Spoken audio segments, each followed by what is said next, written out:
കൂട്ടുകാരെ, ഇത് good night പറയുന്ന നേരത്താണോ വീഡിയോ ഇട്ട് വന്നിരിക്കണേ? അപ്പോൾ ദാ നൈറ്റ് റൊട്ടീൻ ഒന്ന് കാണിച്ചു തരാമെന്ന് ഓർത്ത് എന്നോട് എല്ലാവരും ചോദിച്ചു, രാത്രി എല്ലാ ജോലിയും തീർത്തിട്ടാണോ കിടക്കണേ? ഓൾമോസ്റ്റ് എല്ലാം തീർത്തിട്ടാണ് കിടക്കണേ. പിന്നെ എന്തെങ്കിലും വയ്യായികയൊക്കെ ഉണ്ടെങ്കിൽ കുറച്ചൊക്കെ അവിടെ ഇവിടെയൊക്കെ പെൻഡിങ് വെച്ചേക്കും. പക്ഷെ അത് രാവിലെ എണീറ്റ് ഞാനത് ക്ലിയർ ചെയ്യും. മാക്സിമം ചെയ്ത് തീർക്കുക എന്നുള്ളതാണ് എൻ്റെ ഒരു ഇത്. കാരണം നമ്മൾ എത്രത്തോളം ചെയ്ത് തീർത്ത് കഴിഞ്ഞിട്ട് നല്ല വൃത്തിയായി കിടക്കണ കാണുമ്പോൾ ഒരു സന്തോഷമാണ്. അതുപോലെ തന്നെ രാവിലെ മാക്സിമം ജോലികൾ നമ്മൾ ചെയ്ത് തീർത്താൽ നമുക്ക് കുറേ സമയം ഒഴിവ് കിട്ടും. നമുക്ക് ഇഷ്ടമുള്ള കാര്യങ്ങളൊക്കെ അപ്പം ചെയ്യാം.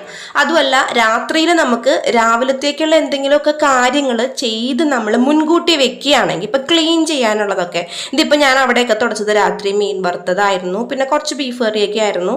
അപ്പോൾ അതൊക്കെ ചൂടാക്കി വറുത്തുമൊക്കെ എടുക്കുമ്പോൾ അതിൻ്റെയൊക്കെ എണ്ണയൊക്കെ ഭിത്തിയിലൊക്കെ തെറിക്കും. ഇതിപ്പോൾ അങ്ങനെ തെറിച്ചില്ലെങ്കിലും രാത്രി കിടക്കുന്നതിന് മുന്നേ തന്നെ ഞാൻ മൊത്തത്തിലൊന്ന് എല്ലാം ഒന്ന് ഓടിച്ച് മാറ്റി ഒന്ന് ക്ലീൻ ചെയ്യും. നമുക്കൊരു ഡീപ്പ് ക്ലീനിങ് വീഡിയോ ചെയ്യുന്നുണ്ട് കേട്ടോ. ഞാനൊരു കിച്ചൺ മേക്ക് ഓവർ വീഡിയോ ചെയ്യുന്നുണ്ട്. അപ്പം അതിൻ്റെ സാധനങ്ങളൊക്കെ ഇങ്ങനെ മീഷോയിൽ നിന്ന് വന്നുകൊണ്ടിരിക്കുന്നേ ഉള്ളൂ. അപ്പം ഞാൻ കിച്ചൺ വോളും സിങ്കും എല്ലാം നന്നായിട്ട് ഒന്ന് തുടച്ച് ഞാൻ ക്ലീൻ ചെയ്തിട്ടാണ് കിടക്കുക. അപ്പം രാവിലെ എണീറ്റ് വരുമ്പോൾ നമ്മളൊന്ന് വൃത്തിയായിട്ടാണ് കിച്ചണിലേക്ക് വരിക. ഇപ്പം ഞാൻ കുറച്ച് ദിവസങ്ങളായിട്ട് രാവിലെ എണീറ്റ് കുളിച്ച ശേഷമാണ് കിച്ചണിലേക്ക് വരിക. അപ്പോൾ ഒരു പോസിറ്റീവ്നെസ് ആണ് കേട്ടോ, ഒരു സന്തോഷമാണ്. രാവിലെ എണീറ്റ് കുറച്ച് നേരം നടക്കാനൊക്കെ പോയി എന്തെങ്കിലുമൊക്കെ കുറച്ച് കാര്യങ്ങളൊക്കെ ഒന്ന് കിച്ചണിൽ ചെയ്ത് വെച്ചിട്ട് പോയി കുളിച്ചിട്ടായിരിക്കും ഞാൻ നന്നായിട്ട്, അതായത് ഇപ്പോൾ നമുക്കൊരു എന്തെങ്കിലുമൊക്കെ ഇപ്പോൾ ജസ്റ്റ് ഒരു ചായ തിളപ്പിച്ച് വെച്ചിട്ടായിരിക്കും ഞാൻ നടക്കാൻ വേണ്ടി പോവുക. ചിലപ്പോൾ ചേട്ടൻ രാവിലെ എണീറ്റ് ചായ വേണമെന്ന് പറഞ്ഞാൽ നമ്മൾ കുളിച്ചിട്ടേ കയറുള്ളൂ എന്ന് പറഞ്ഞാൽ അവർക്ക് ബുദ്ധിമുട്ടല്ലേ. അപ്പോൾ ഇതെന്താന്ന് വെച്ചിട്ടുണ്ടെങ്കിൽ ഒരു കുട്ടി എന്നോട് ചോദിച്ചിട്ടുണ്ടായിരുന്നു, എങ്ങനെയാണ് കിട്ടുന്നില്ല പതുപതുത്ത് നല്ല സോഫ്റ്റായിട്ട് എങ്ങനെയാണ് ദോശയ്ക്ക് ഇഡലിക്കൊക്കെ മാവ് അരയ്ക്കണേന്ന്. അപ്പം ഞാൻ ഇവിടെ ഇങ്ങനെ എഴുതി കാണിച്ചിട്ടുണ്ട് കേട്ടോ. അപ്പോൾ ഒന്ന് നോക്കിക്കോളൂ. ഞാനിവിടെ എടുത്തിരുന്നത് ഞാൻ പറയാം എങ്ങനെയാണെന്ന്. ഞാനിവിടെ എടുത്തിട്ടുള്ളത് 1 ഗ്ലാസ് ഉഴുന്ന്, 1 ഗ്ലാസ് ഉഴുന്നിന് 3 ഗ്ലാസ് പച്ചരി, 1 ഗ്ലാസ് പുഴുക്കലരി, നമ്മുടെ ചോറ് വയ്ക്കണ അരിയില്ലേ അത്, പിന്നെ അതെല്ലാം കൂടിയിട്ട് കുറച്ച് നമ്മുടെ ഉലുവയും കൂടി ഇടുക, 1 ടീസ്പൂൺ ഉലുവയും കൂടി ഇടുക. നമ്മളിത് അരയ്ക്കുമ്പോൾ ഒരു കയ്യിൽ ചോറിട്ട് കൊടുത്തിട്ട് ഒന്ന് അരയ്ക്കുക. നിങ്ങൾക്ക് വേണമെങ്കിൽ ഈസ്റ്റ് ചേർക്കാം, ഈസ്റ്റ് ചേർത്തില്ലെങ്കിലും കുഴപ്പമൊന്നുമില്ല. നന്നായിട്ടൊന്ന് കൈ കൊണ്ടൊന്ന് മിക്സ് ചെയ്തെടുത്താൽ മതി കേട്ടോ. വേറെ ബുദ്ധിമുട്ടോ കാര്യങ്ങളൊന്നുമില്ല, നല്ല അസലായിട്ട് പൊന്തി കിട്ടും. ഇനി അഥവാ നമുക്ക് ഭയങ്കര ചൂട് സമയം അല്ലെങ്കിൽ ഭയങ്കര തണുപ്പ് സമയം വരുമ്പോഴത്തേന് ഈ മാവ് ഇങ്ങനെ പുളിച്ച് വാങ്ങാൻ താമസിക്കും. അപ്പോൾ എന്താ ചെയ്യേണ്ടതെന്ന് വെച്ചിട്ടുണ്ടെങ്കിൽ തലേ ദിവസത്തെയോ അല്ലെങ്കിൽ കുറച്ച് മാവ് നമ്മൾ എപ്പോഴും ഫ്രിഡ്ജിൽ എടുത്ത് വെക്കുക, ഒരു 2-3 ദിവസം മുന്നേ ഉള്ളത്. എന്നിട്ട് അത് ഇതിന്റെ കൂടെ ഒഴിച്ചു കൊടുത്ത് മിക്സ് ചെയ്തിട്ട് അടിച്ചെടുത്തിട്ടുണ്ടെങ്കിൽ അടിപൊളിയായിട്ട്, ഈസ്റ്റ് ഇട്ടിട്ട് പുളിച്ചു പോകണേക്കാൾ കൂടുതൽ ഈ പഴയ മാവ് കുറച്ച് ഒഴിച്ചിട്ട് നന്നായിട്ട് അടിച്ചെടുത്തിട്ടുണ്ടെങ്കിൽ നല്ല സൂപ്പറായിട്ട് പൊങ്ങി വരും കേട്ടോ. അപ്പം ഞാൻ ഒരു പ്രാവശ്യം കൂടി ഒന്ന് വെറുതെ ഒന്ന് കിച്ചൺ ഒന്ന് ക്ലീൻ ചെയ്യുകയാണ്. അപ്പം നമ്മൾ ഉഴുന്നൊക്കെ ഇപ്പോൾ ദോശക്കൊക്കെ പാട്ടി ആ ഒരു മിക്സിയുടെ ജാറും കാര്യങ്ങളൊക്കെ ഉണ്ടല്ലോ. അപ്പം അതൊക്കെ ഒന്ന് കഴുകിയപ്പോൾ അതിൻ്റെയൊക്കെ ഇതൊക്കെ ആയി. അപ്പം അതൊക്കെ നോക്കി നന്നായിട്ടൊന്ന് ക്ലീൻ ചെയ്തൊക്കെ ഞാൻ ഇട്ട ശേഷമാണ് ഞാൻ ലാസ്റ്റത്തെ ട്രിപ്പ് ഇതാണ് കേട്ടോ, മാവാണ്. എന്നിട്ട് ഏറ്റവും ലാസ്റ്റ് നമ്മൾ എത്രയൊക്കെ കയ്യിൽ കൊണ്ട് ഇളക്കിയാലും നമ്മുടെ കൈ കൊണ്ട് ഇളക്കണം. നമ്മുടെ കയ്യിലുള്ള മൈക്രോബ്സ് ഒക്കെ അതിൻ്റെ അകത്ത് എത്തിയാൽ മാത്രമേ മാവ് നല്ല അസലായിട്ട് പൊങ്ങി വരുള്ളൂ. ഭയങ്കര വൃത്തിയും കാര്യങ്ങളൊക്കെ വിചാരിച്ചിരുന്നിട്ട് മാവൊന്നും പൊങ്ങില്ല, അത് അവിടെ തന്നെ പണയം വെച്ച പോലെ ഇരിക്കത്തുള്ളൂ. നമ്മൾ നന്നായിട്ടൊന്ന് കൈകൊണ്ട് ഇളക്കണം കേട്ടോ. വൃത്തിയിൽ ഉണ്ടാക്കി വെക്കുക എന്ന് വെച്ചാൽ തൊടാണ്ടിരിക്കരുത്. കൈകൊണ്ട് നമ്മൾ നന്നായിട്ട് ഒന്ന് ഇളക്കി കൊടുക്കണം. ചില ആൾക്കാർക്ക് തുടക്കക്കാർക്കൊക്കെ അറിയില്ലായിരിക്കും, കൈകൊണ്ട് ഇളക്കിയാൽ മാത്രമേ നന്നായിട്ട് ഇത് പൊങ്ങി വരത്തുള്ളൂ. അതുപോലെ വെള്ളയപ്പത്തിന്റെ മാവും നമ്മൾ എത്ര ഈസ്റ്റ് ഇട്ടാലും കുറച്ച് പഞ്ചസാര ഇട്ടിട്ടുണ്ടെങ്കിൽ നല്ല അസലായിട്ട് പൊങ്ങി വരും. എന്നിട്ട് ഞാൻ എൻ്റെ കിച്ചണൊക്കെ ഒന്ന് നോക്കൂട്ടോ. ഇജാതി അൽക്കുലത്ത് പണികളൊക്കെ കഴിഞ്ഞിട്ട് ലാസ്റ്റ് കിടക്കണതിന് മുമ്പാണ് എൻ്റെ മാതാവിനൊരു ഉമ്മയൊക്കെ കൊടുത്തു, എനിക്കൊരു ടാറ്റയൊക്കെ തന്നിട്ട് പോവാണ്. ഇപ്പം ഏകദേശം ഒരു 10:30 മണിയായിട്ടുണ്ട്. ഇപ്പോൾ പോയി കിടന്നാലും ഞാൻ 11 മണിയാകുമ്പോഴത്തേനും ഉറങ്ങത്തുള്ളൂ കേട്ടോ. എനിക്ക് ഉറക്കമൊക്കെ ഇച്ചിരി കുറവാണ്, എഡിറ്റ് ചെയ്യാനൊക്കെ ഇരിക്കുന്നുണ്ട്. അപ്പം രാവിലെ എണീറ്റ് കുറച്ച് കുളിച്ച് നല്ല മിടുക്കിക്കുട്ടിയെന്ന് ഞാൻ പറയുന്നതാണ് കേട്ടോ, അങ്ങനെ വരുന്നതാണ്. അപ്പം ഞാൻ ഇപ്പോൾ ചെറിയ രീതിയിൽ വയറുവേദനയൊക്കെ ഉള്ളത് കൊണ്ട് രാവിലെ എണീക്കുമ്പോൾ തന്നെ കുറച്ച് വെള്ളം ഞാൻ കുടിക്കും. എനിക്ക് മനസ്സിലാവുന്നുണ്ട് ഞാൻ വെള്ളം കുടിക്കാത്തതുകൊണ്ട് എനിക്ക് അതിൻ്റേതായിട്ടുള്ള ബുദ്ധിമുട്ടും കാര്യങ്ങളൊക്കെ ഒരിടക്ക് വന്നായിരുന്നു. ഭയങ്കര വയറുവേദനയൊക്കെ വന്നിട്ട് രാത്രി വാരിക്കെട്ടി കൊണ്ടുപോയായിരുന്നു. അപ്പോൾ ഇനി അങ്ങനെ ഒരു സിറ്റുവേഷൻ ഉണ്ടാവരുത് കേട്ടോ ജിപ്പിന്ന്. ഇപ്പോൾ എന്നോട് എല്ലാവരും പറയാറുണ്ട്, എന്നെ അറിയുന്ന ആൾക്കാരൊക്കെ പറയും, പ്രത്യേകിച്ച് എൻ്റെ മനുവേട്ടൻ. അപ്പം ഞാൻ അങ്ങനെ വെള്ളമൊക്കെ കുടിക്കുകയാണ്. അപ്പോൾ രാവിലെ തന്നെ തുറക്കുമ്പോൾ ഇത് പുകയല്ല കേട്ടോ. തലേ ദിവസം മഴ പെയ്ത് കഴിഞ്ഞിട്ട് പിറ്റേ ദിവസം ഒത്തിരി മരങ്ങളൊക്കെ ഉള്ള ഒരു സ്ഥലമാണെങ്കിൽ ഇതേപോലെ ഇങ്ങനെ കോട പോലെ ഇങ്ങനെ നിൽക്കും. കുറച്ച് നേരം ഉണ്ടാവുള്ളത്. അത് നല്ലൊരു ഭംഗിയാണ് കാണാൻ. സത്യം പറഞ്ഞാൽ ഞാനത് തുറന്നപ്പോൾ ജനലിലേക്ക് അങ്ങോട്ട് നോക്കിയില്ല, വീഡിയോ എടുത്തുകൊണ്ടിരിക്കുകയല്ലേ എന്നുള്ള ധൃതിയിൽ സത്യം പറഞ്ഞാൽ ഞാൻ നോക്കിയില്ല. പിന്നെ ഞാൻ വീഡിയോ എഡിറ്റ് ചെയ്തപ്പോൾ അവിടെ കൊള്ളാലോ, കുറച്ച് നേരം കൂടി വീഡിയോ എടുക്കായിരുന്നു എന്ന് ഓർത്തത്. പക്ഷെ അത് ടക്കനെന്ന് പറഞ്ഞ് വീഡിയോ എടുത്ത് ഞാനത് ഓഫ് ചെയ്തു. അത് കണ്ടില്ല, നേരിട്ട് അങ്ങനെ അങ്ങ് ശ്രദ്ധിച്ചില്ല. ഈ എഡിറ്റിങ്ങിൻ്റെ സമയത്താണ് ഈ വക സാധനങ്ങളൊക്കെ കാണുന്നത്. അപ്പം ഞാൻ അടുക്കളയുടെ വാതിലൊക്കെ തുറന്നിട്ടു.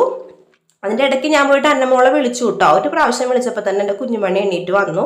അപ്പോൾ ഇതാ നമ്മുടെ ദോശമാവ് ഇതാ കണ്ട് നല്ല കലക്കനായിട്ട് പൊങ്ങി വന്നേക്കുന്നത്. ഇതങ്ങനെ തന്നെ ചെയ്തോളൂ. ഇതിലിപ്പോൾ ഇഡ്ഡലി ഉണ്ടാക്കിയാലും നല്ല സോഫ്റ്റ് ആയിരിക്കും. ദോശ ഉണ്ടാക്കി കുറച്ച് നല്ലെണ്ണയോ അല്ലെങ്കിൽ കുറച്ച് നെയ്യോ ഒഴിച്ച് ദോശ ഉണ്ടാക്കി നല്ല ക്രിസ്പി ആയിരിക്കും, നല്ലതാണ്. ഇവിടെ ദോശമാവ് ഉണ്ടാക്കി എങ്ങനെ കണക്കുന്നോ, 3 ദിവസത്തേക്കാണ്. ഒരു ദിവസം ഇഡ്ഡലി, പിറ്റേ ദിവസം ദോശ, അതിൻ്റെ പിറ്റേ ദിവസം ഊത്തപ്പം. ഇതാണ് എൻ്റെ കണക്ക്. ബാക്കി ഉണ്ടെങ്കിൽ ഞാൻ വൈകിട്ട് നമ്മുടെ കുഴിപ്പണിയാരും ഇല്ലേ, കുറച്ച് എന്തെങ്കിലുമൊക്കെ ഇട്ടിട്ട് ഉണ്ടാക്കണത് അങ്ങനെ ഉണ്ടാക്കി കൊടുക്കും കുട്ടികൾക്ക്. ഇതൊരു ചമ്മന്തിയും കൂടെ ഉണ്ടെങ്കിൽ അവരതിൽ മുക്കി കഴിച്ചോളും, ഭയങ്കര ഇഷ്ടമാണ്. അപ്പം ഞാൻ എന്താ ഉപ്പ് ചേർത്തിട്ടുണ്ടായി. നമ്മൾ ഉപ്പിടുമ്പോൾ എപ്പോഴും ഒരു സൈഡിലേക്ക് മാത്രം ഇളക്കരുത്, ക്ലോക്ക് വൈസും ആൻറ്റി ക്ലോക്ക് വൈസും അങ്ങനെ ഇങ്ങോട്ടും തിരിക്കണം, ഇടത്ത് വാക്കം തിരിക്കണം, വലത്ത് വാക്കം തിരിക്കണം. അപ്പം അത് എൻ്റെ അന്നക്കുട്ടി എണ്ണീറ്റ് വന്നടാ. അപ്പം ഞാൻ പറയാണ്, ഒരു തവണ വിളിച്ചപ്പോഴത്തേനും നമ്മുടെ മുത്തുമണി ഇന്ന് എണ്ണീറ്റല്ലോ എന്ന് പറയാണ്. അപ്പം ഞാൻ എഴുന്നേറ്റ് പോരുമ്പോഴത്തേനും ബെഡ്റൂമിലെ ജനലൊക്കെ തുറന്നിടും കേട്ടോ. കാരണം ഒരു നല്ല നമ്മൾ ഈ അടച്ചു പൂട്ടിയിട്ടാണല്ലോ രാത്രി കിടന്നുറങ്ങണേ. അപ്പം ഞാൻ എൻ്റെ ക്യാമറയിൽ പറയാണ്, എൻ്റെ മുത്തുമണി എണ്ണീറ്റല്ലോ എന്നൊക്കെ പറഞ്ഞ് പുന്നാരിക്കാണ്. വൈകി എണ്ണീറ്റ് എനിക്ക് അരിശം കയറും കേട്ടോ. മുത്തുമണി എന്നൊന്നും ആയിരിക്കില്ല, എണ്ണിക്കിട്ടി എന്നൊക്കെ പറഞ്ഞിട്ടായിരിക്കും വിളിക്കുക. പക്ഷെ ഇന്നിപ്പോൾ വിളിച്ച പാട്ട് തന്നെ എണ്ണീറ്റ് വന്നു. എനിക്ക് രാവിലെ എഴുന്നേൽക്കുന്നത് ഭയങ്കര ഇഷ്ടമാണ്. ഇപ്പം എൻ്റെ മക്കളാണെങ്കിലും ഏട്ടനാണെങ്കിലും, ഏട്ടൻ വല്ലപ്പോഴും ഒക്കെ രാവിലേക്കൊന്നും എണീക്കത്തുള്ളൂ. മക്കളിപ്പോൾ കുഴപ്പമില്ലാണ്ടൊക്കെ എണീക്കും. കണ്ടോ ഇപ്പോഴും പുറത്താ ഒരു പുക പോലെ ഇങ്ങനെ നിൽക്കേണ്ട. ഒരു 6:15 ആയിട്ടുള്ളൂ കേട്ടോ. അപ്പോഴേക്കും നമുക്കിതാ ഇഡ്ഡലിയൊക്കെ റെഡിയാക്കി എടുക്കുക. അപ്പം എൻ്റെ കുട്ടീനോട് ഞാൻ പറഞ്ഞു, പോയി പല്ല് തേച്ചു, അതിൻ്റെ കൂടെ തന്നെ കുളിച്ചിട്ട് പോന്നോളൂ. ഇപ്പം ഇവള് സാധാരണ പല്ല് തേച്ചിട്ട് പഠിക്കാനിരിക്കും. അത് കഴിഞ്ഞിട്ട് പിന്നെ ഒരു 7:45 പോയി കുളിക്കും. ഇവിടെ കുളിക്കണം നേരത്തെ ഞാൻ ജോക്കൂട്ടനെ വിളിക്കും. കുളിച്ചിറങ്ങുമ്പോഴത്തേന് പിന്നെ ജോക്കൂട്ടന് ഇവൾക്ക് കൂടി ഭക്ഷണം കൊടുക്കും. ഏറ്റവും ലാസ്റ്റ് ജോക്കൂട്ടനെ കുളിപ്പിക്കും. അങ്ങനെയാണ് ഞാൻ ചെയ്യണം. പക്ഷെ ഇന്ന് ഞാൻ പറഞ്ഞു, ഇന്നല്ല കുറച്ച് ദിവസങ്ങളായിട്ട് ഞാൻ പറയുകയാണ്, ഇപ്പോൾ പല്ല് തേക്കുന്നതിൻ്റെ കൂടെ തന്നെ അങ്ങോട്ട് കുളിച്ചോളൂ. ഇവിടുന്ന് തന്നെ തലയിൽ എണ്ണ ഇട്ടിട്ട് അങ്ങോട്ട് പോയി പല്ല് തേച്ചു. അപ്പോഴേക്കും തലയിലേക്ക് ആ എണ്ണയൊക്കെ ഇറങ്ങുമല്ലോ, അത് നമുക്ക് കുളിച്ച് നല്ല മിടുക്കത്തിയായിട്ട് ഇങ്ങോട്ട് പോരാട്ടോ എന്ന് പറയും. അപ്പോൾ അവളും പറയും, ഇപ്പം എനിക്കത് ശീലമായാമെന്ന് പറയും. അപ്പം ഞാൻ എന്താ ഇപ്പോൾ ചായ ഞാൻ ഇട്ടില്ലല്ലോ, നിങ്ങളെല്ലാവരും പറഞ്ഞില്ല എൻ്റെ അടുത്ത് ഇമ്മാതിരി ചായ കൂടി കുടിക്കരുത്, ശരീരത്തിന് കേടാണ്. അപ്പം ഞാൻ ചായ കൂടി കുറച്ചിട്ടുണ്ട്. ഒരു ഗ്ലാസ് ചായയൊക്കെ കുടിക്കത്തുള്ളൂ. കട്ടനാണ് കൂടുതലും കുടിക്കുക. പക്ഷെ എനിക്കിഷ്ടം പാൽ ചായയാണ് കേട്ടോ. ഇച്ചിരി കടുപ്പത്തിലൊക്കെ അങ്ങോട്ടടിച്ച് ഇങ്ങോട്ടടിച്ചൊക്കെ ഇട്ട് കുടിക്കാൻ എനിക്കിഷ്ടം പാൽ ചായയാണ്. പക്ഷേ വേണ്ട, ഞാനപ്പോൾ ഇപ്പോൾ കുറച്ച് കട്ടനാക്കിയിട്ടുണ്ട്. കാരണം വണ്ണമൊക്കെ കൂടുന്നു. നടക്കുമ്പോഴൊക്കെ ഒരു ബുദ്ധിമുട്ട്, ഇരുന്നിട്ട് എണീക്കുമ്പോഴൊക്കെ ഒരു ബുദ്ധിമുട്ട്. ഇരുന്നിട്ട് എണീറ്റിട്ടൊക്കെ അതൊക്കെ ഞാൻ പുറകെ പറയാം കേട്ടോ. അപ്പം ഞാൻ അങ്ങനെ ചമ്മന്തിക്കുള്ള തേങ്ങയും കാര്യങ്ങളൊക്കെ ചിരകി എടുക്കുകയാണ്. അപ്പോഴേക്കും നമ്മുടെ ചോറ് നന്നായിട്ട് വെന്ത് വന്നിട്ടുണ്ട്. തലേ ദിവസം വൈകിട്ട് വെച്ച ചോറാണ് കേട്ടോ. അപ്പോൾ അത് ഒന്നും കൂടി നമുക്ക് ബാക്കി ഉണ്ടാവും എന്തായാലും. അപ്പോൾ വൈകിട്ട് വെച്ചതല്ല, അപ്പോൾ പിറ്റേ ദിവസത്തേക്ക് അങ്ങനെ ചീത്ത ആവത്തൊന്നുമില്ല.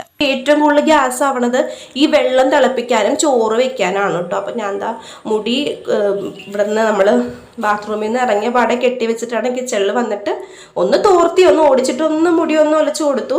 എന്നാലും ഞാൻ കാര്യമായിട്ട് തോർത്തിയില്ല. നന്നായിട്ട് തോർത്തിയില്ലെങ്കിൽ എനിക്ക് പിറ്റേ ദിവസം അച്ചോ എന്ന് പറഞ്ഞിരിക്കേണ്ടി വരും. സത്യം, എനിക്ക് അങ്ങനെയാണെങ്കിൽ അധികം വെള്ളം ഇറങ്ങിയാലൊന്നും പറ്റില്ല. ഇപ്പം എവിടെയെങ്കിലുമൊക്കെ ട്രിപ്പ് പോയാലും വെള്ളത്തിൽ ഇറങ്ങുന്ന സ്ഥലമാണെങ്കിൽ ഞാൻ എൻ്റെ അടുത്ത് തന്നെ ഒരു 4-5 തോർത്തുണ്ടാവും. ഞാനിങ്ങനെ വീരശൂര പരാക്രമിയായിട്ട് വെള്ളത്തിലൊക്കെ ഇറങ്ങും. പക്ഷെ എനിക്ക് അധികം തലയിൽ വെള്ളം നിന്നാൽ പറ്റില്ല. എനിക്ക് തോർത്തിക്കളയണം. ഡെയിലി കുളിക്കുന്നതുകൊണ്ട് ബുദ്ധിമുട്ടൊന്നുമില്ല, പക്ഷെ തോർത്തിക്കളയണം. പക്ഷെ എൻ്റെ അപ്പച്ചനുള്ള സമയത്തൊക്കെ പറയുമായിരുന്നു, എന്നും തല കഴുകരുത്, മുടിക്ക് ദോഷമാണ് എന്നൊക്കെ പറയുമായിരുന്നു. അപ്പോൾ പക്ഷെ ഇപ്പോൾ ഡെയിലി കുളിക്കും. കാരണം നമ്മൾ ഇത്രയും പണിയെടുക്കുകയല്ലേ, ചിക്കനും മീനും അതുപോലെ പച്ചക്കറിയും അടുക്കളയിൽ നിന്നുള്ള വേർപ്പും എല്ലാം, പുക മണവും മസാലകളൊക്കെ ദേഹത്ത് ആകും. ഞാൻ എന്തെങ്കിലും കയ്യിലായി അറിയാണ്ട് ഉപ്പയിലൊക്കെ തുടക്കുന്ന ആളാണെന്നേ. സത്യം പറഞ്ഞ എൻ്റെ പല നൈറ്റിയുടെ ഫ്രണ്ടിൻ്റെ വയറുവശം ഞാനിങ്ങനെ കൈ തുടച്ച് വേറൊരു കളറാണ്. എൻ്റെ അമ്മയ്ക്കും അങ്ങനെ. അമ്മ അങ്ങനെ ചെയ്യുമ്പോൾ ഞാൻ പിണങ്ങുമായിരുന്നു അമ്മേനെ. പക്ഷെ ഇപ്പം ഞാൻ അങ്ങനെയാണ് ചെയ്യണേ. അപ്പം ഞാൻ എന്താ ചോറ് കെട്ടാനായിട്ടുള്ള കോവയ്ക്ക മെഴുക്ക് വരട്ടിയല്ല, കോവയ്ക്ക ഒരു വറവൽ കണ്ടോ, അതൊക്കെ റെഡിയാക്കാണ്. ഇത് കൈ കണ്ടോ, നമ്മൾ മേടിക്കുന്ന സവാളയിലൊക്കെ ഇങ്ങനെ ഒരു ഫംഗസ് പോലെ ഒരു പൂപ്പൽ പോലെ ഉണ്ടാവും. നമ്മൾ നന്നായിട്ട് കഴുകണം കേട്ടോ. നമ്മുടെ കൈയും കഴുകണം, ഈ സവാളയും കഴുകണം. എന്നിട്ട് നന്നായിട്ട് ഞാൻ നമ്മളിപ്പോൾ ഇഡ്ഡലിയാണല്ലോ ഉണ്ടാക്കിയേക്കണം. അപ്പോൾ ഒരു തേങ്ങാ ചമ്മന്തി റെഡിയാക്കി എടുക്കണം, ഒരു തക്കാളി ചമ്മന്തി റെഡിയാക്കി എടുക്കണം. ചമ്മന്തി അല്ല, തേങ്ങ ചട്നിയാണ്. അപ്പോൾ ഇതാ അങ്ങനെ ഞാൻ കോവയ്ക്കെല്ലാം വറുത്ത് കോരി എടുക്കുകയാണ്. അപ്പോൾ ജോക്കൂട്ടൻ നേരത്തെ അവന് ചോറ് ഇഷ്ടമല്ലാട്ടോ സ്കൂളിൽ കൊണ്ടുപോകുന്നത്, അവന് പലഹാരമാണ് ഏറ്റവും കൂടുതൽ ഇഷ്ടം. അപ്പം ഞാൻ കരുതി എന്തായാലും അവന് ഇഡ്ഡലി വെച്ച് കൊടുക്കും, ഇഡ്ഡലി ആകുമ്പോൾ കഴിച്ചോളും, ഇത്തിരി പഞ്ചസാര വെക്കുമോ അമ്മ എന്ന് പറയും. അപ്പം ഞാൻ പറയും രാവിലെയും പഞ്ചസാര, ഉച്ചയ്ക്ക് പഞ്ചസാര നടക്കില്ല, രാവിലെ ഞാൻ ഇച്ചിരി പോലും പഞ്ചസാര ഞാൻ തരാം, ഞാൻ കുറച്ചിട്ടുണ്ട് പഞ്ചസാര കൊടുക്കൽ. അതുപോലെ തന്നെ ഇച്ചിരി ചമ്മന്തിയും കൂട്ടിയൊക്കെയാണ് ഇപ്രാവശ്യം ഞാൻ കഴിപ്പിച്ചത് കേട്ടോ. അപ്പം ഞാൻ എന്താ, ഇതെൻ്റെ അമ്മയുടെ ഇഡ്ഡലി തട്ടാണ്, ഞാനത് കളയാണ്ട് വെച്ചേക്കാണ്. ആ ചെമ്പൻ്റെ നഷ്ടപ്പെട്ടു പോയി, വീട് നമ്മൾ പുതുക്കി പണിയുന്ന സമയത്ത് ഇവിടെ നിന്ന് നമ്മളുണ്ടായിരുന്നില്ലല്ലോ.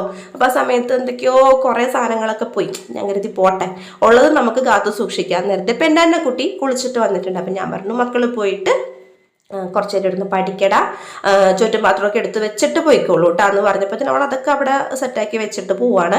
അപ്പം ഞാൻ ഇഡ്ഡലി എടുത്ത് പുറത്ത് തണക്കാൻ വേണ്ടി വെച്ചിട്ടുണ്ട്. നമുക്ക് ചമ്മന്തിക്കുള്ള കാര്യങ്ങൾ, തേങ്ങ ചട്നിക്കുള്ള കാര്യങ്ങൾ നമുക്കൊന്ന് അരച്ചെടുക്കാം. അതിൽ ഞാൻ കുറച്ച് കടലപ്പരിപ്പ് ഇട്ടിട്ടുണ്ട് കേട്ടോ. ഞാൻ ഈ റെസിപ്പി കൂടുതൽ കാണിക്കാത്ത എന്താണെന്നോ, ഞാൻ കുറേ തവണ ഞാൻ കാണിച്ചിട്ടുണ്ട്, പലവട്ടം ഞാൻ ചമ്മന്തി ഉണ്ടാക്കുന്നത് കാണിച്ചിട്ടുണ്ട്. ഈ കടുക് വറുത്ത് തേങ്ങ അരച്ചിടാനായിട്ട് ആർക്കും അറിയാൻ പാടില്ലാത്തത്.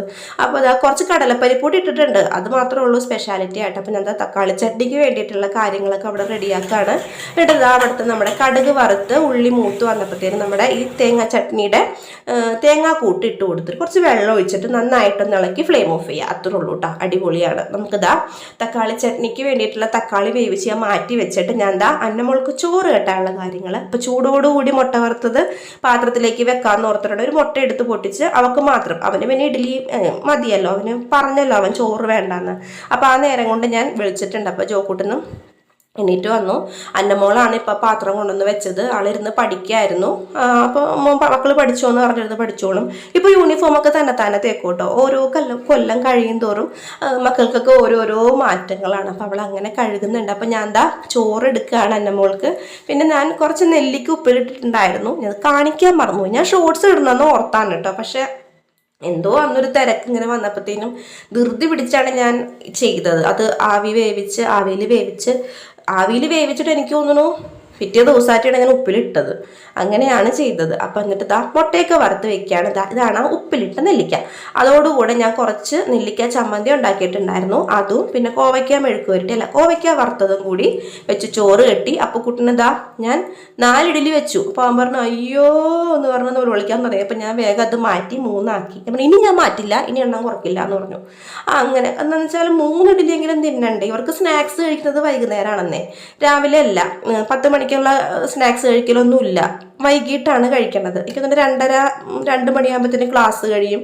ആ ഒരു 3 മണി സമയത്താണ് ബസ്. ഇതാണ് എനിക്ക് പണി കിട്ടിയത്. ഇതാ കണ്ടോ, തിരിച്ചതും ചൂടായിരുന്നു, തെറിച്ച ഭിത്തിയിലും എൻ്റെ ദേഹത്തും അവിടെ ഇരുന്ന പ്ലേറ്റിലും എൻ്റെ ഓവനുമേലും എല്ലാത്തിലും ഒക്കെ ആയി. പിന്നെ നമുക്ക് സമയമില്ലാത്ത സമയത്ത് എന്തോ ചെയ്യാനാണ്, അരച്ചെടുക്കാണ്ട് പറ്റുമോ? നമ്മുടെ തക്കാളി ചട്നിയുടെ കാര്യമാണ് ഈ പറയണം. അപ്പം ഞാൻ കൈയൊക്കെ ഒന്ന് വേഗം ഒന്ന് കഴുകി തുടച്ച് അപ്പം തന്നെ അവിടെ, അല്ലെങ്കിൽ ഇതിങ്ങനെ ഇട്ട ഇങ്ങനെ കിടക്കും. എന്തായാലും ഞാൻ ക്ലീൻ ചെയ്യണം, വേറൊരാളില്ല ക്ലീൻ ചെയ്യാനായിട്ട്.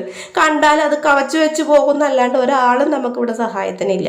അപ്പം അതൊക്കെ അപ്പം തന്നെ ഒന്ന് ക്ലീൻ ചെയ്ത് തരണം. നമ്മൾ അപ്പം ചെയ്തിട്ടുണ്ടെങ്കിൽ പിന്നെ വലിയ ബുദ്ധിമുട്ടില്ല. പിന്നെ നമ്മൾ ചെയ്യുമ്പോൾ അതവിടെ ഉണങ്ങി പിടിച്ച് പിന്നെ നനച്ച് തുടച്ച് ഒരച്ച് കഴുകി എന്തിനീ പാടിനൊക്കെ നിൽക്കണു, അങ്ങടെ അപ്പം തന്നെ ചെയ്താൽ കുഴപ്പമില്ല. അപ്പം ഞാൻ രാവിലെ കിട്ടിയ നല്ല 8ന്റെ പണിയായിരുന്നു അതെനിക്ക്. മേത്തൊക്കെ ആയിട്ടോ, ഡ്രസ്സൊക്കെ ഞാൻ പിള്ളേർ പോയി കഴിഞ്ഞപ്പോൾ തന്നെ മാറിയിട്ടിട്ട് രണ്ടാമത് മേല് കഴുകി. കാരണം എൻ്റെ കഴുത്തലൊക്കെ വീണു, ചൂടായിട്ടാണ് വീണത്. അത് കൂടെ വല്ലാണ്ടായി പോയി ആ ഒരു ദിവസം. അങ്ങനെ പക്ഷെ ആ സമയത്ത് നമ്മൾ അത്രയ്ക്ക് അങ്ങോട്ട് കാര്യമാക്കിയില്ല. പിന്നെ കുറച്ച് കഴിഞ്ഞ് വേർത്തിട്ട് ഇങ്ങനെ നമുക്കിങ്ങനെ ഉപ്പുനീര് ഇങ്ങനെ വേർപ്പ് വരുമല്ലോ, അപ്പോഴാണ് ഇത് പുകയണ ദൈവമേ എന്ന് ഓർത്തപ്പോഴാണ് കഴുത്തിൻ്റെ ഇവിടേക്ക് ഇങ്ങനെ ചെറിയ തോതിലൊരു കളർ വ്യത്യാസം. അപ്പോഴാണ് ഓർത്താ ഈ ചൂട് ചട്നി കരിച്ച് വീണിട്ടായിരിക്കും ഉണ്ടായില്ലേ. ഇല്ലേ പിന്നെ എന്തിനാണ് സ്കൂളിൽ പോണത്, എന്തിനാണ് സ്കൂളിൽ പോയി പിന്നെ ഞങ്ങളുടെ കാഴ്ചകളാണ്. ചോറിനാണോ സ്കൂളിൽ പോണത്? അത് കൊള്ളാം, അത് നിങ്ങൾക്ക് ഇവിടെ നിന്നാ പോരെ.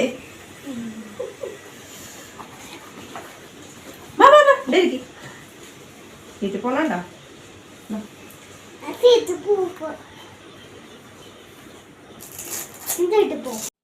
അപ്പൊ ഇതാ അവൻ പറയുന്നത് അവൻ സ്കൂളിൽ പോണത് ഉച്ചക്കത്തെ ഭക്ഷണം കഴിക്കാനാണ്, ചോറുണ്ണാനാണെന്നാ പറയണേ കേട്ടോ. ചോറ് തീറ്റയൊക്കെ കണക്കാണ്, പലഹാരമാണ് കൊണ്ടുപോകണം. എന്നാലും ആ പറഞ്ഞ പറച്ചില് കണ്ടോ, അവൻ ഫുഡ് കഴിക്കാനാണ് സ്കൂളിൽ പോകുന്നതെന്ന്. ഏതൊരു സിനിമയിലില്ലേ, ഒരു ചെക്കൻ ഇങ്ങനെ സ്കൂളിലേക്ക് പോകുമ്പോൾ ചുറ്റും മാത്രം എടുത്തിട്ട് പോയിട്ട് KPSC അമ്മ പുറകെ വന്നിട്ട് എടാ ബാഗ് വേണ്ടേ എന്ന് ചോദിക്കണത്. പക്ഷേ ഈ ആള് എന്തോരം കഴിക്കുന്നൊക്കെ നമുക്ക് നന്നായിട്ട് അറിയാട്ടോ. ഇച്ചിരി കോളി ഇവൻ കഴിക്കത്തുള്ളൂ, കുരുവി തിന്നണ പോലെ കഴിക്കത്തുള്ളൂ. പക്ഷെ അന്നമോള് അവള് കഴിക്കും. എനിക്ക് തൃപ്തിയാണ് അവൾക്ക് വെച്ച് കൊടുക്കാനും വിളമ്പി കൊടുക്കാനും. ടെൻഷൻ ഇല്ല അവളുടെ കാര്യത്തിൽ. ഫുഡ് അവൾ മര്യാദക്ക് അവളുടെ വയറിനനുസരിച്ച് അവൾ കഴിച്ചോളും. ഞാൻ പറയും കണ്ട അമ്മേനെ പൊക്കിയെടുക്കാനുള്ള ആരോഗ്യം കൂടി ഇല്ല, അമ്മയുടെ ആൺമകനാണ്, അമ്മേനെ പൊക്കിയെടുക്കാൻ മസിലൊക്കെ വേണ്ടേ, ഫുഡൊക്കെ കഴിക്കടാന്ന് പറയാണ്. അപ്പം അങ്ങനെ അവരുടെ ബ്രേക്ക്ഫാസ്റ്റും കാര്യങ്ങളൊക്കെ കഴിഞ്ഞ് ലഞ്ചൊക്കെ പാക്ക് ചെയ്തതാ. ബൈക്ക് കംപ്ലൈൻ്റ് ആണ് കേട്ടോ, അതിൻ്റെ ചെയിൻ അടിക്കുമ്പോൾ ഭയങ്കര ശബ്ദം. അപ്പോൾ നന്നാക്കാൻ കൊടുത്തിട്ടുണ്ട്. അപ്പം ഞാൻ ടാറ്റ ബൈ ബൈ ഒക്കെ പറഞ്ഞിട്ട് ഇതാ നമ്മൾ പറഞ്ഞു വിടുകയാണ്. ആ പൊക്കം തിരിയണ വരേക്ക് എന്നെ ഇങ്ങനെ നോക്കി ചില്ലിക്കൂടി നോക്കി ഇങ്ങനെ ടാറ്റാന്നുകൊണ്ടിരിക്കും. അപ്പം ഞാനത് പൊക്കത്ത് വണ്ടി കയറിയ ശേഷം മാത്രമേ, അത് അറ്റത്തെത്തിയ ശേഷം മാത്രമേ ഞാൻ തിരിച്ച് കയറി പോകത്തുള്ളൂ. അപ്പം ഇന്നത്തെ രാവിലത്തെ വിശേഷങ്ങൾ ഇത്രയൊക്കെ ഉള്ളൂ. നമ്മുടെ ചാനലിലേക്ക് പുതുതായിട്ട് വന്നിട്ടുള്ള ആൾക്കാരാണോ നിങ്ങൾ, സബ്സ്ക്രൈബ് ചെയ്യാണ്ട് പോരുത് കേട്ടോ. അപ്പോൾ അടുത്ത വീഡിയോ ആയിട്ട് വരുന്നവരേക്കും ടാറ്റ ബൈ ബൈ.